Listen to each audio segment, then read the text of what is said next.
مناظر دیکھے ہیں یہ تازہ ترین مناظر ہیں تل ابیب کے اور حیفا کے، جو کچھ وہاں پر ہوا ہے گزشتہ رات۔ میں نے جیسے آپ کو گزشتہ پروگرام میں بتایا تھا کہ ایران کی طرف سے جو وعدہ صادق 3 کے نام سے آپریشن لانچ کیا گیا، اس نے کس طرح سے تاک کر حملے کیے ہیں تل ابیب میں، حیفا میں، اس کے ساتھ ساتھ ان کی ایئر بیسز کو جس طرح سے نقصان پہنچایا گیا ہے، ان کی منسٹری آف ڈیفنس کو جس طرح سے نقصان پہنچایا گیا ہے، اور جو کچھ تہران سے ہو سکتا تھا اس نے ابتدائی طور پر وہ سب کچھ کیا ہے۔ لیکن ابھی ایران کی طرف سے یہ اطلاعات آ رہی ہیں کہ اب تک جو کچھ کیا گیا ہے وہ صرف ابتدائی تھا، ابھی اس کے بعد مزید مہلک حملے جو ہے اس کے لیے اسرائیل کو تیار رہنا چاہیے۔ اگر وہ باز نہیں آئے گا تو پھر مزید حملے اور مزید سخت حملے کیے جائیں گے۔ دوسری طرف سے اسرائیل کی طرف سے بھی جواب دیا گیا ہے۔ تہران کے کچھ علاقوں میں جو ہے اس نے گزشتہ رات حملے کیے ہیں، اس کے ساتھ شہران کے ایک علاقے میں انہوں نے حملہ کیا ہے، وہاں پر آئل ریفائنری کو انہوں نے نشانہ بنایا ہے۔ البتہ ایرانی حکام یہ کہہ رہے ہیں کہ آئل ریفائنری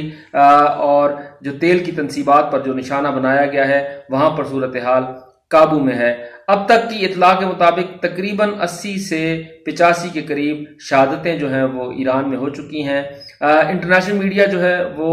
تل ابیب اور اس کے دیگر علاقوں میں یہ بتا رہا ہے کہ ایران کے میزائلوں کے بعد 10 سے زائد ہلاکتیں جو ہیں وہ ہوئی ہیں اور 40 کے قریب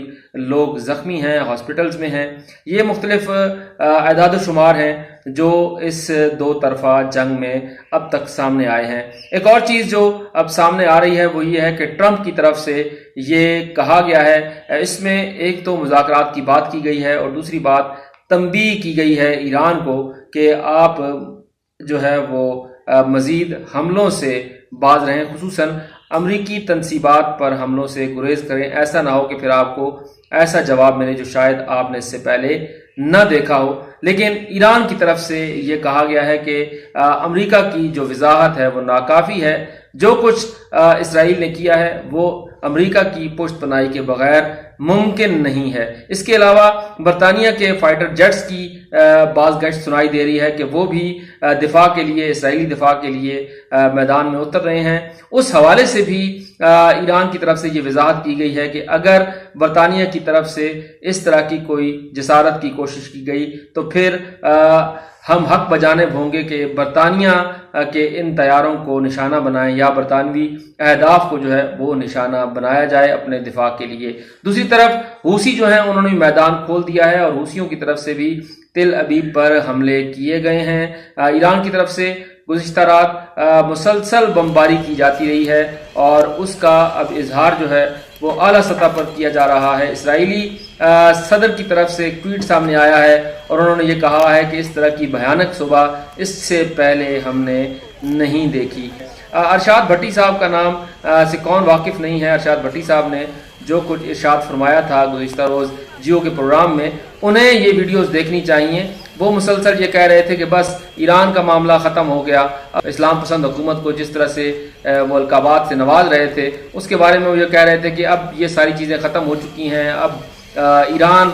جو ہے اس کا ڈیفنس بھی نہیں رہا، کچھ بھی نہیں رہا۔ لیکن وہ ذرا دیکھیں کہ اس وقت تل ابیب کی صورتحال کیا ہے۔ انہیں اپنے الفاظ پر غور کرنا چاہیے، کم سے کم انہیں اپنے الفاظ پر پشیمان ہوتے ہوئے معافی ضرور مانگنی چاہیے۔ ہیں مبشر زیدی صاحب، انہوں نے بھی کچھ اس طرح کے القابات سے نوازا ہے ایران کو اور یہ کہا ہے کہ آپ کے نزدیک تو یہ ہے کہ امام جو ہے اس کے پاس ہر قسم کی طاقت ہوتی ہے، تو پھر آپ جوہری ہتھیار کیوں حاصل کرنا چاہتے ہیں یا پھر جوہری ٹیکنالوجی کیوں حاصل کرنا چاہتے ہیں اور کیوں ایران کو آپ امتحان میں ڈال رہے ہیں؟ تو ان کے لیے بھی عرض یہ ہے کہ ایک واضح طور پر پالیسی جو ہے وہ اسلام نے دی ہوئی ہے، خصوصاً جدید علوم کی تیاری کا جو ہے وہ اسلام نے کہا ہے کہ اپنی نسلوں کو جدید ترین علوم سے آراستہ کیا جائے اور وقت حاضر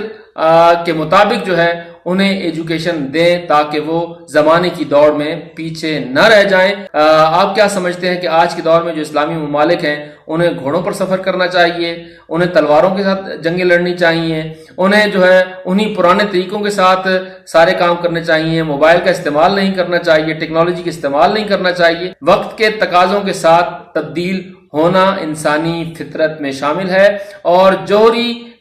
جو توانائی ہے اس کا حصول بھی اب اس جدید دنیا میں بہت لازم ہو گیا ہے، اور آپ اپنے مشورے اپنے پاس رکھیں۔ آخری بات جو میں اب آپ سے کرنے لگا ہوں وہ یہ ہے کہ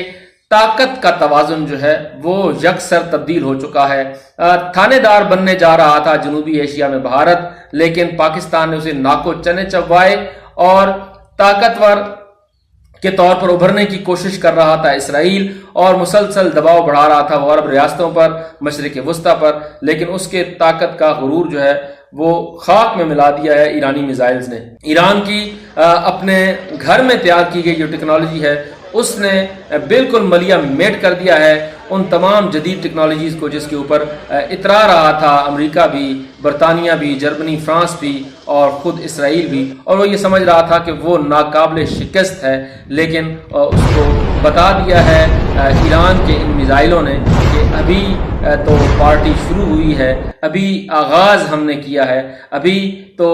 صرف اور صرف تنبیہ کی گئی ہے، لیکن اگر آپ نہیں رکیں گے تو پھر اس سے بھیانک انجام جو ہے وہ آپ دیکھیں گے۔ تو اس لحاظ سے جو طاقت کا توازن ہے وہ بھی مشرق وسطیٰ میں تبدیل ہو گیا ہے، اور اسرائیل کی تھانے داری کے جو خواب ہیں وہ بھی چکنا چور کر دیے ہیں ایران نے۔ اور یہاں پر آپ کو آخر میں اتنا بتاتا چلوں کہ یہ جنگ ایران کی ہے، اور یہ جنگ ایران ہی لڑ رہا ہے۔ سفارتی سطح پر، سیاسی سطح پر اس کو حمایت ضرور حاصل ہے پاکستان کی، چائنا کی، رشیا کی، لیکن اس کے علاوہ جو اس وقت میدان میں ہے وہ ایران خود میدان میں ہے اور وہی جنگ لڑ رہا ہے۔ اس لیے